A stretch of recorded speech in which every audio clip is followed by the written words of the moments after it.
Salut à tous, nouvelle vidéo, Champions League à nouveau. Hier, petit bilan. On a 3 pronos qui passent sur les 4, donc au final un seul combi qui passe. Celui avec la Roma et City. City qui gagne de justesse 2 buts à 1 contre Offenheim. Et la Roma qui a complètement explosé son adversaire 5-0. De l'autre côté, la victoire du Real qui ne passe pas. Euh, Très bon match du CSK qui a su ouvrir le score très tôt dans le match. Derrière, le Real a complètement dominé, a trouvé plusieurs fois les poteaux, les barres, mais n'a pas réussi à prendre les devants. Du coup, ça nous fait perdre le prono parce que le Benfica c'était bon. J'avais dit Benfica au nul et au moins 2 buts dans le match. Le Benfica s'impose 3-2. Bref, finalement, j'aurais dû mettre les deux équipes marques pour Lyon-Shakhtar à la place du Real, mais tant pis, ça fait 1/2 pour mardi soir. Pour mercredi, du coup, pour aujourd'hui. Ah oui, puis je vous rappelle, Snapchat, Maxime Prono, n'hésitez pas à m'ajouter. Et sur BetClick, l'offre n'est plus de 50 € offert lors de votre inscription qui est remboursée si vous perdez, mais maintenant c'est 100 €. Donc n'hésitez pas si vous voulez vous inscrire sur BetClick. Premier pari de 100 € remboursé si perdant. Avec mon code parrainage aussi, Maxime KRCZ, qui vous offre 10 € de plus à parier lors de votre premier pari gratuit. Alors, premier combiné pour ce soir, il y aura 3 matchs. C'est rare que je fasse ça, mais plutôt grosse confiance et ça nous permet d'avoir une cote qui se rapproche de 2. Tout d'abord, l'Atlético Madrid qui accueille Bruges. Atlético Madrid, vainqueur de l'Europa League l'année dernière. Et là, ils sont bien rentrés dans la compétition en gagnant 2-1 sur la pelouse de Monaco. En championnat, malgré une petite période là où ils ont été un peu moyens, ils sont 3e du championnat. Ils restent sur de très bons matchs. 2-0 à Retafe, 3-0 contre Huesca et bon 0-0 sur la pelouse du Real Madrid. Real Madrid un peu en difficulté ces derniers temps. Normalement, Bruges est censé être la plus faible équipe de ce groupe A, même si au vu des derniers matchs de Monaco, on peut se poser la question si Monaco va quand même réussir à prendre la 3e place ou s'ils vont finir dernier derrière Bruges. À voir lorsqu'ils vont s'affronter lors du prochain match. Lors du premier match, Bruges s'était incliné face à Dortmund 1-0, malgré avoir tenu tête quand même de belle manière en club allemand. Et en championnat, ils sont pour l'instant premiers de Belgique avec 9 matchs sans défaite, 8 victoires et un nul. Donc là, de retour en bonne forme, l'Atlético, pour moi, ils sont au-dessus, ils sont montés en puissance et à domicile, ils sont nettement supérieurs à Bruges et ils devraient s'imposer. Je prends pas de risque de mettre des différences de but ou de choses comme ça. Victoire de l'Atlético Madrid, sèche. Dortmund-Monaco, l'autre match de cette poule. Dortmund, ils ont bien débuté dans la course à la qualification avec leur victoire à Bruges, justement, 1-0, j'en parlais. En championnat, ils ont réalisé une très belle montée en puissance aussi. Ils sont premiers ex-aequo avec le Bayern et ils sont invaincus, 4 victoires et 2 nuls. Là, ils restent sur une magnifique victoire 7-0 face à Nuremberg et un succès 4-2 sur la pelouse de Leverkusen. Donc là, ouais, Dortmund est vraiment monté en puissance. Monaco, c'est l'inverse. Ils confirment les inquiétudes au fur et à mesure des semaines. Après leur première victoire lors de la toute première journée de Ligue 1, là, ils restent sur 8 matchs sans victoire, 5 défaites et 3 nuls. Ils ont perdu du coup face à l'Atlético à domicile 2 buts à 1.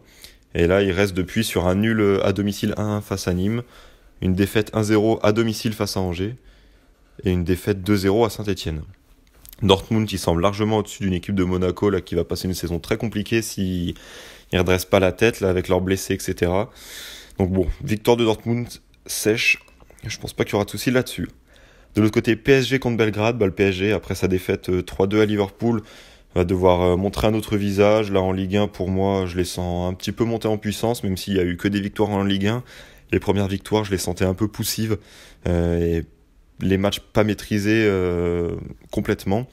Là, je trouve que sur les dernières rencontres, c'est mieux pour le PSG. 3-1 à Rennes, 4-1 contre Reims, 3-0 à Nice. Mais dans le contenu, j'ai l'impression que c'est plus maîtrisé. Donc là, à domicile, face à l'équipe la plus faible de ce groupe, là, Belgrade, Paris qui va devoir se rassurer et je pense qu'il va avoir une belle victoire. Belgrade est quand même une équipe avec quelques qualités et puis bon, vu que la défense de Paris est pas toujours très en place, défense à 3, peut-être que si Paris en marque un ou deux, Belgrade va peut-être prendre confiance et réussir à mettre un but en contre, mais dans tous les cas, je vois une victoire assez large de Paris, 3-0, 4-1, quelque chose comme ça, ou 4-0. Mais voilà, donc là je parie sur le plus de 2,5 buts. Ça nous fait un premier combi à 1,95, bonne confiance là-dessus. Ensuite, combi 2, Naples contre Liverpool et Tottenham FC Barcelone, c'est les deux gros matchs de cette journée de Champions League.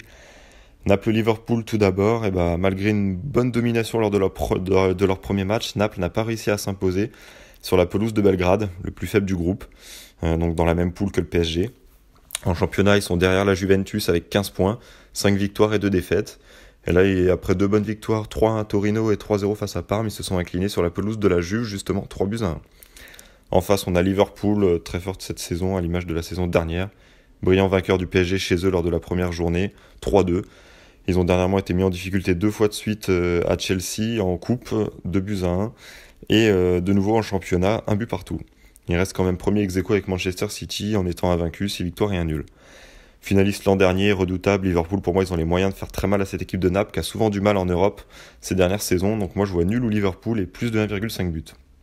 Avec ça, Tottenham-Barcelone.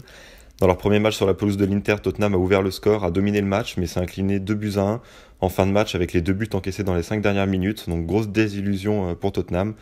Une défaite ce mercredi rendrait une qualification très compliquée pour les Spurs. Depuis là, ils ont enchaîné 3 victoires. 2-1 à Brighton, au penalty face à Watford en coupe, et 2-0 sur la pelouse d'Huddersfield grâce à un doublé de Kane. Le Barça a très bien commencé avec une victoire 4-0 face au PSV et un triplé de Messi. Ils veulent vraiment réaliser une belle Champions League après 3 éliminations consécutives en quart. Leader avec le Real de Madrid en championnat, ils sont en forme moyenne là, avec 3 matchs sans victoire, 2-2 face à Girone, défaite 2-1 à Leganés et 1-1 face à l'Atlético Bilbao. Donc plutôt moyen pour Barcelone là, ces dernières semaines. Tottenham, il y a leur tour d'Hugo Lloris dans les cages, là dans les buts, ça va faire plaisir. Et par contre du côté de Barcelone, Umtiti avait pris un rouge face au PSV et sera absent de cette rencontre. Je pense que Tottenham, là, ils peuvent pas se permettre d'avoir une deuxième défaite consécutive, ils seront poussés par leurs supporters.